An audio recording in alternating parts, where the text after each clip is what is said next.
বন্ধুরা আজকের ভিডিওতে দেখবেন নতুন একটি এলাকা, নতুন একটি পরিবেশ, খুব সুন্দর একটা পরিবেশে এবার কুরবানির ঈদ কাটালাম। তাই আপনাদের সাথেও সেটি শেয়ার করি। এত পরিষ্কার পরিচ্ছন্ন একটি গ্রাম, আসলে না দেখলে বিশ্বাস করবেন না, এবং পুরো কাহিনীটি শুনলে আরও অবাক হয়ে যাবেন যে একতা থাকলে আসলে অনেক কিছুই সম্ভব। ঈশ্বরদী এবং নাটোর এর একেবারে বর্ডার প্রাঙ্গণে লালপুর একটি গ্রাম। এই গ্রামের মানুষগুলো আসলেই খুব একতা এবং একনিষ্ঠ।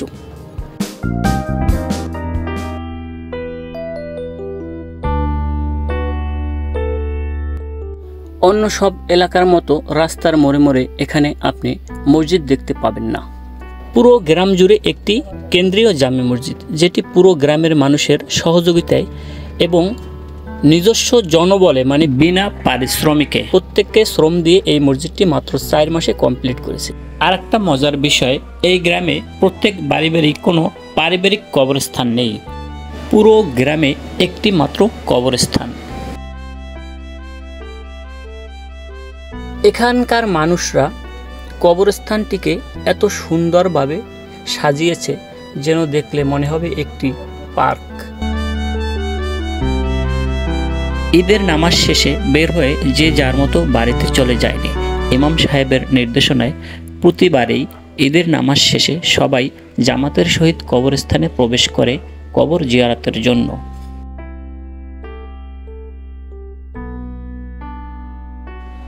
ডহরশৈলা কেন্দ্রীয় কবরস্থান।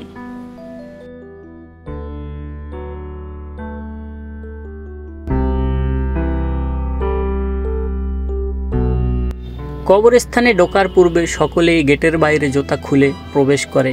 এখানে যত দামি জুতোই আপনি রেখে যান না কেন, চোরে নেওয়ার কোনো ভয় নেই। এটা খুব ভালো লেগেছে কথাগুলো শুনে। ইমাম সাহেব অলরেডি প্রবেশ করেছেন। ইমামের জন্য সকলেই আগে থেকেই এখানে অপেক্ষা করছিলেন।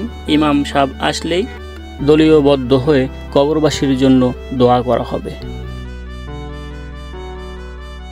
সামনে সারিবদ্ধভাবে যে সাদা সাদা দাগ দেখতে পাচ্ছেন, এটি জানাজার জন্য খালি জায়গা রাখা হয়েছে।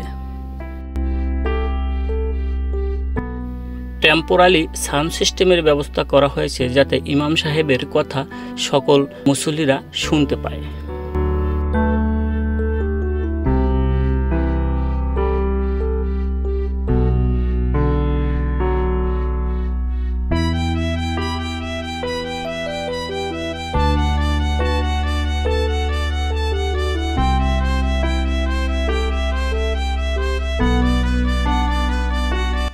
এত সুন্দর সুশৃঙ্খল নিয়মকানুন দেখে আমার খুবই ভালো লেগেছে, কারণ একটা এলাকায় সবার একতা খুবই দরকার, এবং একতা থাকলে অনেক কিছুই যে সম্ভব তা এই পরিবেশটা দেখলেই বোঝা যায়।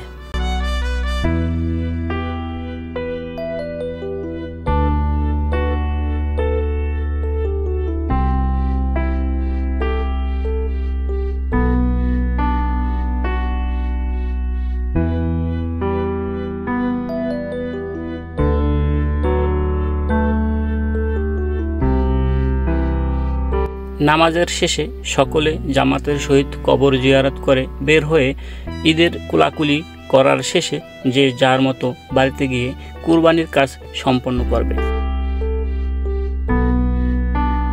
শুনেছি এখানে আরও নাকি একটা সুন্দর নিয়ম চালু ছিল। কুরবানির মাংস বিতরণের ক্ষেত্রে যে যার 3 ভাগের 1 ভাগ মাংস একই জায়গায় জড়ো করা হতো, পুরো গ্রামের মাংস। তারপরে সেই মাংস গরিবদের মাঝে বিলি করা হতো।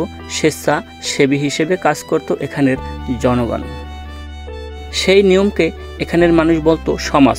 সমাজে মাংস দেওয়া হবে, সমাজ থেকে সব মাংস সমান ভাগে সব গরিবদের মাঝে বিতরণ করা হতো। কিন্তু যে কোনো কারণবশত সেই প্রথাটা এখন আর নেই, উঠে গেছে। তাই এখানের মাংস এখন অন্য সবার মতোই যে যার মতো বিলি করে থাকেন।